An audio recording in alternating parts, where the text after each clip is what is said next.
नमस्कार, सादर प्रणाम। मैं doctor Om Prakash Mishra, the Sanket live से आज हम बात करेंगे पूर्व प्रधानमंत्री मनमोहन सिंह जी के बारे में, जिनका बृहस्पतिवार की रात को दिल्ली के आयुर्विज्ञान संस्थान में निधन हो गया। आज शनिवार को सबसे पहले 24 अकबर रोड स्थित पार्टी कार्यालय पर उनके पार्थिव शरीर को सार्वजनिक श्रद्धांजलि का कार्यक्रम संपन्न हुआ।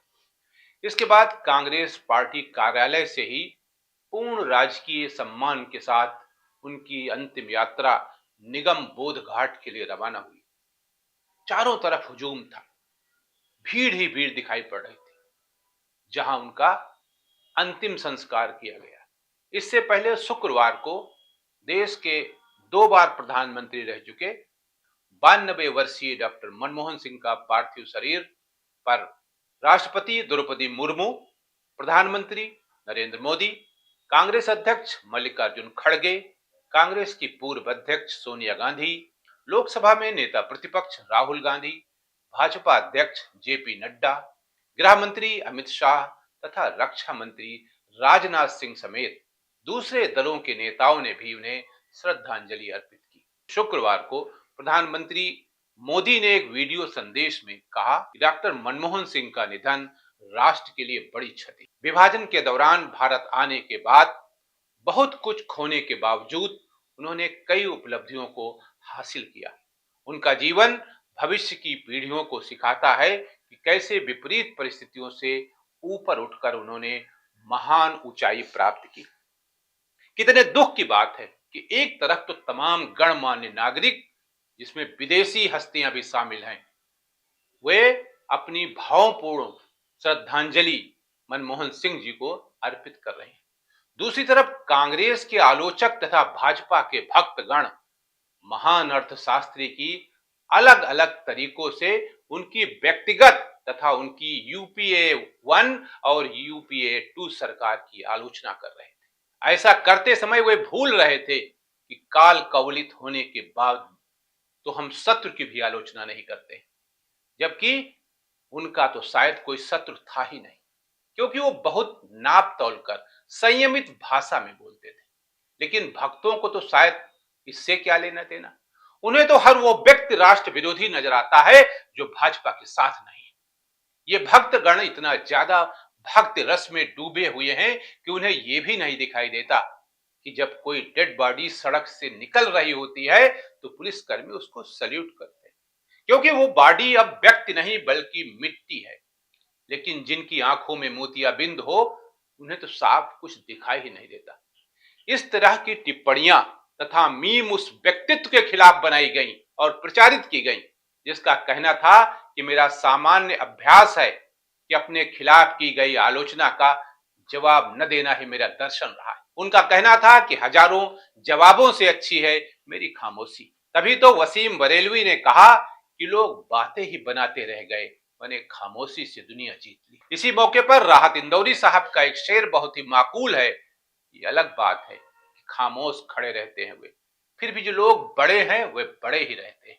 गंगा को राष्ट्रीय नदी घोषित करने वाले तथा काशी में गंगा आरती देखने वाले पहले प्रधानमंत्री मनमोहन सिंह की बुद्ध के अंधे चाहे जितनी आलोचना करें, लेकिन जब तक यह देश है तब तक मनमोहन सिंह को भूमि अधिग्रहण कानून, फॉरेस्ट राइट एक्ट, आधार, खाद्य सुरक्षा कानून, right to education, right to information, MNREGA, license raj का खात्मा, बैंकिंग यानी फाइनेंशियल सेक्टर में सुधार के लिए हमेशा याद किया जाएगा।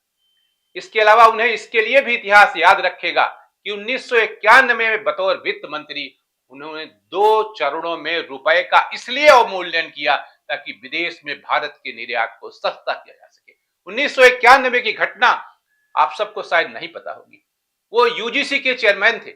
नरसिम्हा राव जी भारत के प्रधानमंत्री थे। प्रधानमंत्री जी को यह सलाह दी गई कि मनमोहन सिंह जी को वित्त मंत्री बनाया जाए। मनमोहन सिंह को फोन किया गया 3 घंटे पहले शपथ ग्रहण के और कहा गया कि आपकी आवश्यकता यहां है। मनमोहन सिंह जी कुछ समझ नहीं पाए, लेकिन फिर भी उन्होंने वित्त मंत्री का पद ग्रहण किया। चाहे वो कुमार विश्वास हो, चाहे भाजपा आईटी सेल के मालवीय जी हो, चाहे film the accidental prime minister के अभिनेता अनुपम खेर जी हो, इन लोगों ने जिस तरह की ट्वीट की है मनमोहन सिंह जी की मृत्यु पर लेकर, मुझे बहुत पीड़ा होती, क्योंकि मनमोहन सिंह व्यक्ति नहीं, एक जीवन दर्शन बन चुके थे।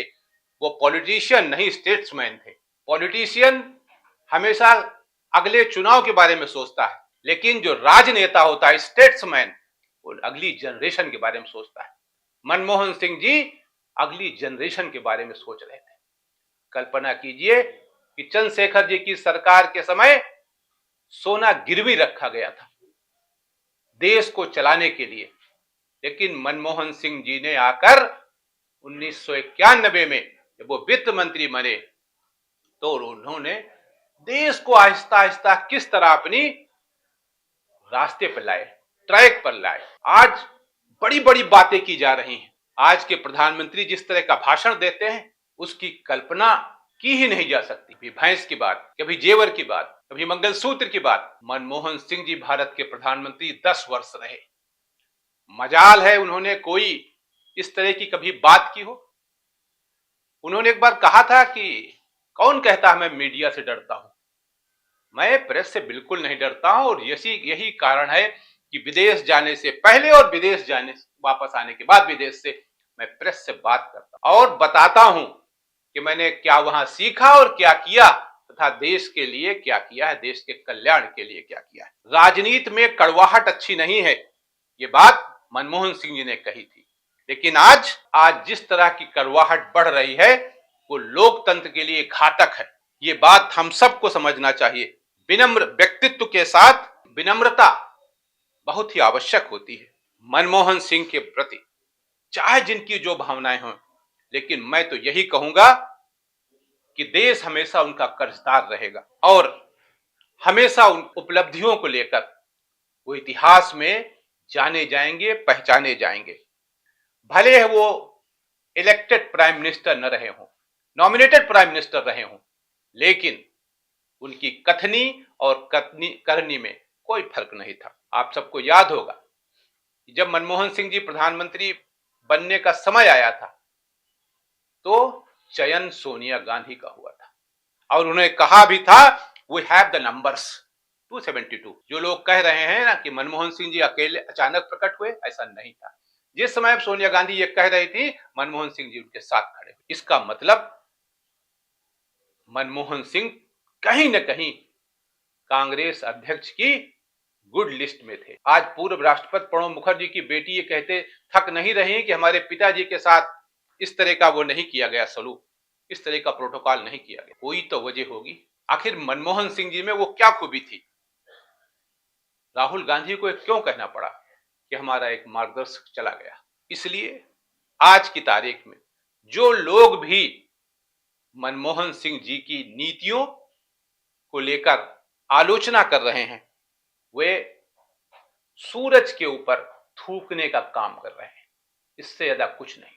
थूक उन्हीं के चेहरे पर फिर वापस आएगा। इस समय जो नेता धूर्त नहीं है वो नेता नहीं है, लेकिन मनमोहन सिंह जी ने इस बात को पूरी तरह से खारिज किया था कि नेता बनने के लिए धूर्त होना आवश्यक है। किसी ने कहा भी है वो आसमा था पर सर झुकाकर चलता था। वो आसमा पर था लेकिन सर झुकाकर चलता था। मनमोहन सिंह जी के ऊपर ये बात पूरी तरह से सटीक लागू होती। जहां तमाम लोग भक्तगण आलोचना कर रहे हैं, वहीं उत्तर प्रदेश के एक मंत्री हैं जो आईपीएस रहे हैं, असीम अरुण जी, वो मनमोहन सिंह जी की सुरक्षा में थे। उनसे सुन लीजिए कि वो क्या कह रहे हैं। सबसे बड़ी बात उनकी थी कि वो अपने आप को एक सामान्य इंसान के रूप में ही देखते थे, कॉमन मैन के रूप में। और गाड़ी का किस्सा तो मैं बता ही चुका हूं, लेकिन जब भी वो यात्रा में होते थे तो हमसे ज्यादा वो देख रहे होते थे कि जो ट्रैफिक रोका गया है उसकी कतार कितनी लंबी है। अगर वो ज्यादा रुका हुआ होता था तो हम समझ आते थे कि अब हमें डांट पड़ने वाली है, और वो टोकते थे कि ट्रैफिक पुलिस को बताओ इतना लंबा क्यों रोकते हैं, 2 मिनट से ज्यादा किसी को ना रोका करें, इस तरीके से चले। तो ऐसा हो सकता है कि जब रास्ता बंद हो जाता है, उच्च पदस्थ व्यक्ति अपनी गाड़ी में बैठते हैं, तो उनकी चिंताएं कम भी हो सकती हैं, लेकिन उनकी चिंताएं हमेशा उस गाड़ी से ज्यादा उस स्कूटर पर बैठे हुए व्यक्ति के प्रति होती थी जिसको पुलिस ने रोक दिया होता। किस तरह वो उनके बारे में बता रहे हैं कि कितना विनम्र थे, कितनी उच्च क्लास की सोच, वो है ना सादा जीवन उच्च विचार गांधी जी का, उसी पैटर्न पर चलते थे।